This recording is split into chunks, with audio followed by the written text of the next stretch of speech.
Last এপিসোডে আমরা দেখেছিলাম মরিস আসলে লুসিফারের মেসেঞ্জার ছিল, আর এতক্ষণ পর্যন্ত সে একাই দ্য ট্রি অফ ক্যালিপোর্টকে মেনটেন করছিল। আর যখনই সে তার ক্রিয়েট করা ডেভিলের সাহায্যে ক্যাপ্টেন ডরথির উপর অ্যাটাক করে, তখনই সেখানে ব্ল্যাক বুলস তাদের বেস সহ চলে আসে, আর এরই সাথে সেখানে তার সাথে ফাইট শুরু করে দেয়। আর সবশেষে আমরা দেখতে পারি সেখানে আস্থা সহ বাকি যতগুলো মেম্বার ছিল তারা সবাই চলে এসেছে। এই এপিসোডের শুরুতে আমরা ক্যাপ্টেন ইয়ামির ফ্ল্যাশব্যাক দেখতে পাই, যেখানে ক্যাপ্টেন ইয়ামি যখন ওনার গ্রিমোর পেয়েছিল তখন তিনি সেই গ্রিমোরের সাহায্যে ডার্ক ম্যাজিক ইউজ করতে পারত। তখন সবাই বলতো এই ফরেনারের সাথে কিছু তো একটা হয়েছে, নিশ্চয়ই তার সাথে কোনো না কোনো প্রবলেম আছে। এরই জন্য দেখো সে কত বেশি ক্রিপি ম্যাজিক পেয়েছে, তাই সবাই তার কাছ থেকে দূরে থাকবে, কারণ সে তার সাথে মিসফরচুন নিয়ে এসেছে।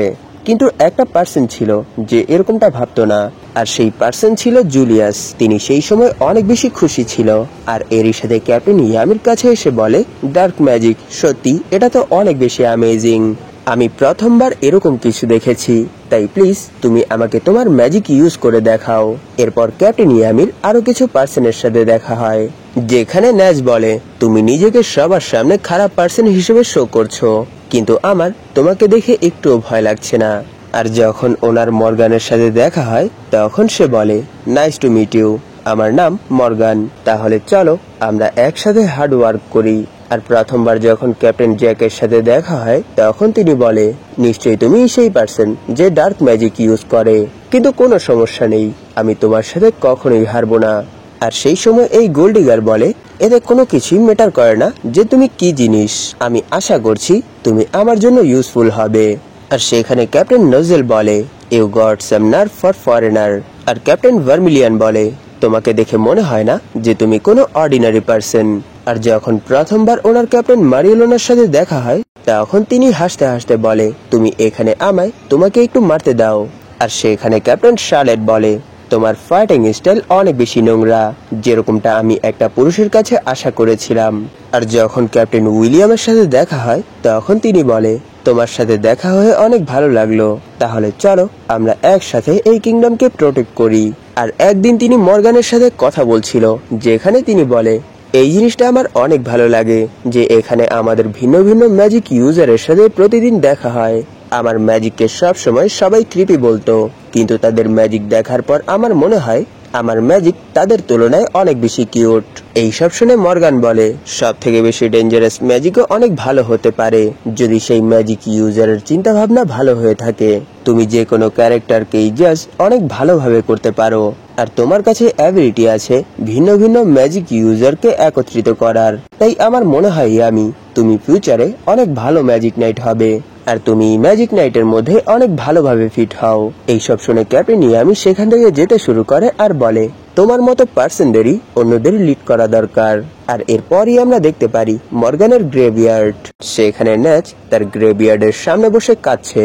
তখনই সেখানে ক্যাপ্টেন ইয়ামি তার সাথে দেখা করার জন্য এসেছিল।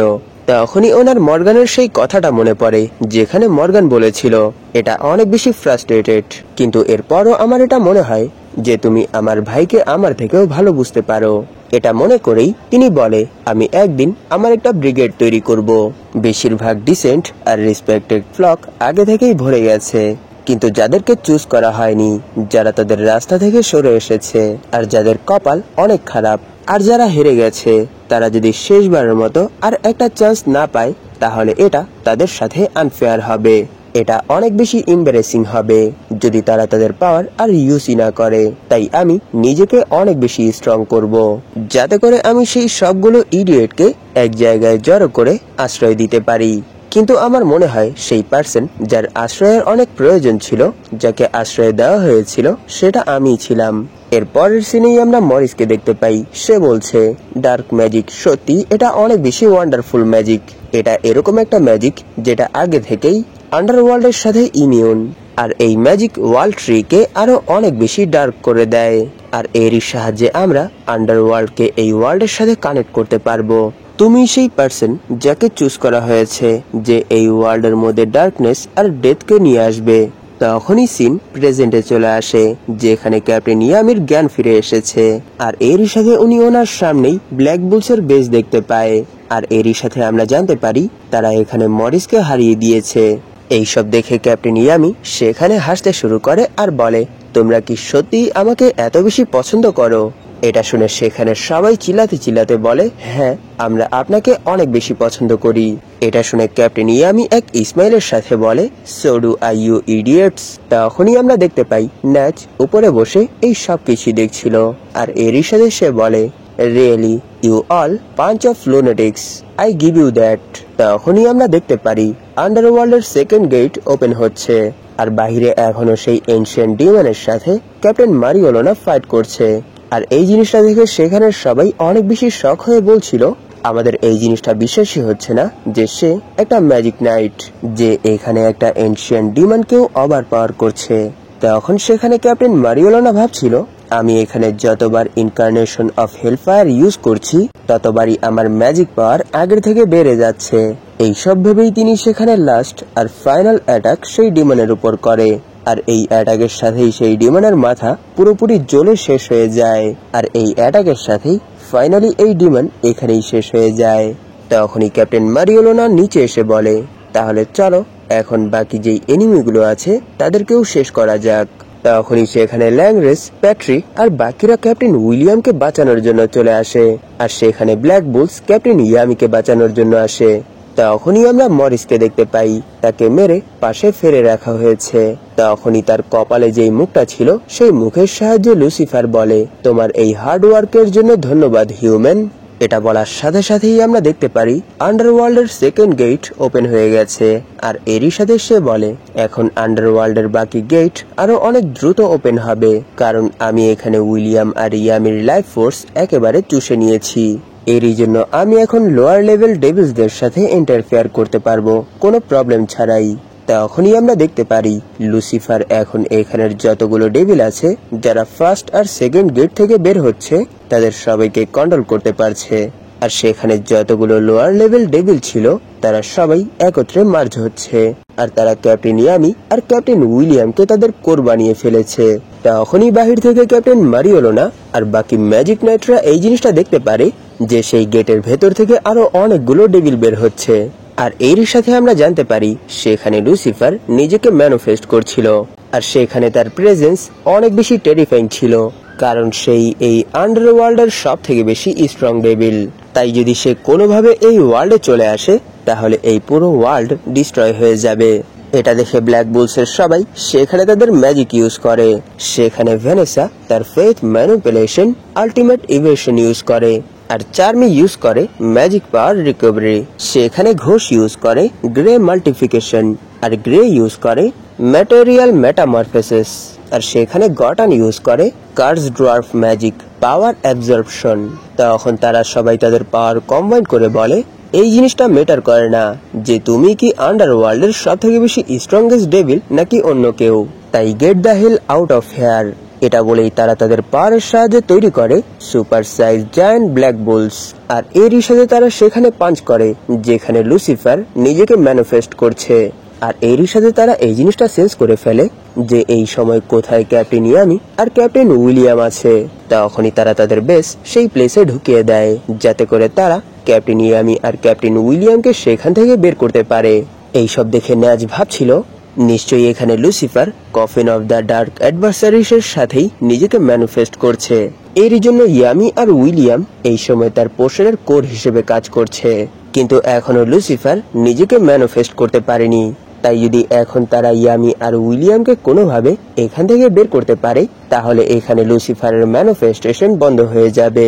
এইসব দেখে লুসিফার সেখানে গ্র্যাভিটি ম্যানিফেস্টেশন স্পেল কাস্ট করে, আর এর প্রেসারে এসে ব্ল্যাক বুলসের বেস ধীরে ধীরে ডিস্ট্রয় হতে শুরু করে। লুসিফার এখনো এই ওয়ার্ল্ডে নিজেকে ম্যানিফেস্ট করতে পারেনি, এরপরেও এখানে তার পাওয়ার অনেক বেশি। এইসব দেখে গর্ডন আর হেনরি তারা তাদের ফুল পাওয়ার ইউজ করে লুসিফারের পাওয়ার অ্যাবজর্ব করছে, এরপরেও এখানে লুসিফারের পাওয়ার ওভারফ্লো হচ্ছে। এখানে তারা কোনোভাবেই তার সাথে কিপ আপ করতে পারছে না, তাই যা করার এখন তাদেরকে দ্রুত করতে হবে, নয়তো সবকিছুই শেষ হয়ে যাবে। এইসব দেখে ন্যাজ ভাবছিল আমাদেরকে যে করেই হোক ডেভিল কিংকে এই ওয়ার্ল্ডে আসতে দেওয়া যাবে না, আর সেখানে আমরা দেখতে পারি লুসিফারের প্রেসারের জন্য সেখানের কেউ উঠে দাঁড়াতে পারছিল না।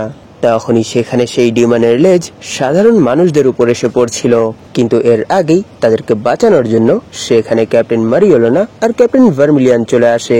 এই জিনিসটা দেখে সেখানে সবাই অনেক বেশি শক হয়ে ভাবছিল, আমরা এই গ্র্যাভিটি ফিল্ডের মধ্যে মুভ করতে পারছি না, কিন্তু এখানে তারা তাদের পাওয়ার ইউজ করে আমাদেরকে সেফও করে ফেলেছে। তখনই তার গ্র্যাভিটি প্রেসার আরো অনেক বেশি বেড়ে যায়। এই জিনিসটা দেখে ব্ল্যাক বুলসের মেম্বাররা তার উপর তার ফুল পাওয়ার ইউজ করে অ্যাটাক করে। এটা দেখে লুসিফার সেখানে তার গ্র্যাভিটি প্রেসার আরো অনেক বেশি বাড়িয়ে দেয়, যার জন্য ব্ল্যাক বুলসের বেস ফাইনালি সেখানে ডিস্ট্রয় হয়ে নিচে পড়ে যায়। এই সব কিছু দেখে সেখানে সবাই হার মেনে নেয় যে এখন আর এখানে তাকে হারানোটা আমাদের পক্ষে ইম্পসিবল। এখানে সবাই তাদের হোপ হারিয়ে ফেলেছে। তখনই আমরা একটা বাচ্চা আর তার মাকে দেখতে পাই। সেখানে তারা বলছে, প্লিজ আমাদেরকে এখানে কেউ তো সাহায্য করো। কিন্তু আমরা দেখতে পারি ব্ল্যাক বুলসের মেম্বাররা এখনো হার মানেনি, কারণ এখনো তারা তাদের হোপ হারায়নি। তারা ভাবছে যে সবকিছুই ঠিক হয়ে যাবে। ইজন্ট দ্যাট রাইট আস্থা? তখনই আমরা আস্থাকে দেখতে পাই। সে সেখানেরই অনেক দূরের এক পাহাড়ের উপর দাঁড়িয়ে আছে, আর এরই সাথে সে তার কাটানা বের করে অ্যাটাক করার জন্য তৈরি হয়ে গেছে। আর অন্যদিকে লুসিফার সেখানে নিজেকে ম্যানিফেস্ট করছিল, আর আস্থাও অ্যাটাকের জন্য পুরোপুরি তৈরি ছিল। তখনই আমরা একটা ফ্ল্যাশব্যাক দেখতে পাই, যেখানে আস্থা তাদেরকে বলেছিল, আমি আর লিভে মিলে এখানে ক্যাপ্টেন ইয়ামিকে বাঁচাতে পারবো, ওনাকে আর সেখানের কাউকে ইনজার্ড না করে। এটা শুনে সেখানের সবাই অনেক খুশি হয়ে বলে, হ্যাঁ তুমি করতে পারবে। আর প্রেজেন্টে আমরা দেখতে পারি ফিনরাল আস্থাকে সেই পাহাড়ে টেলিপোর্ট করেছে, আর সেখানে আস্থা অ্যাটাক করার জন্য পুরোপুরি তৈরি ছিল। তখন আস্থা বলে, you can't leave this to us. তোমার কি মনে হয় আমরা কি এত বড় জিনিসটাকে কাটতে পারবো? তখন লিভে বলে, হ্যাঁ আমরা কাটতে পারবো, আমাদেরকে তাকে কাটতেই হবে। তখন সেখানে আস্থা ভাবছিল, ক্যাপ্টেন ইয়ামিকে বাঁচানোর জন্য আমাদেরকে এটা করতেই হবে। আর সেখানে লিভে ভাবছিল, লিচিটার রিভেন্সের জন্য আমাদেরকে এটা করতেই হবে, আর আমাদের এখানে কোনোভাবেই তাকে এই ওয়ার্ল্ডে আসতে দেওয়া যাবে না। আর এরই সাথে আমরা দেখতে পারি আস্থার 30 মিনিটের কুলডাউন শেষ হয়ে গেছে, আর এরই সাথে তারা সেখানে তাদের ডেভিল ইউনিয়ন মুড অ্যাক্টিভেট করে ফেলেছে। আর এরই সাথে সে সেখানে তার শট উপরের দিকে উঠাতে উঠাতে ভাবছিল, নাইদার অফ আসপার চুজেন বাই মানা। আর এরই সাথে আমরা দেখতে পারি আস্থা সেই ডেভিলকে মধ্যখান থেকে 2 টুকরোতে কেটে ফেলেছে। কিন্তু ক্যাপ্টেন ইয়ামি আর ক্যাপ্টেন উইলিয়ামের সেই অ্যাটাকে কিছুই হয়নি, তারা সেখান থেকে নিচের দিকে পড়ছিল। এই জিনিসটা দেখে আস্থা বলে, আমি যেরকমটা ভেবেছিলাম, ডিমন স্লেয়ার শট শুধু তাদেরকেই কাটে যাদেরকে আমি কাটতে চাই, আর যেই জিনিসটাকে আমি প্রোটেক্ট করতে চাই সেই জিনিসটাকে এই কাটানা কখনোই কাটবে না। এই জিনিসটা দেখে ন্যাচ আর ক্যাপ্টেন ইয়ামি একসাথে বলে, তুমি করে দেখিয়েছ আস্থা। আর এই চ্যাপ্টারের কর্নারে লেখা আছে, আস্থা এখানে তার 2 মেন্টরকেই সারপাস করে ফেলেছে। আর এই ইনফরমেশনের সাথেই এপিসোড এখানেই শেষ হয়ে যায়। ধন্যবাদ আপনাদের এই পর্যন্ত দেখার জন্য। তাহলে দেখা হবে এর পরের এপিসোডে।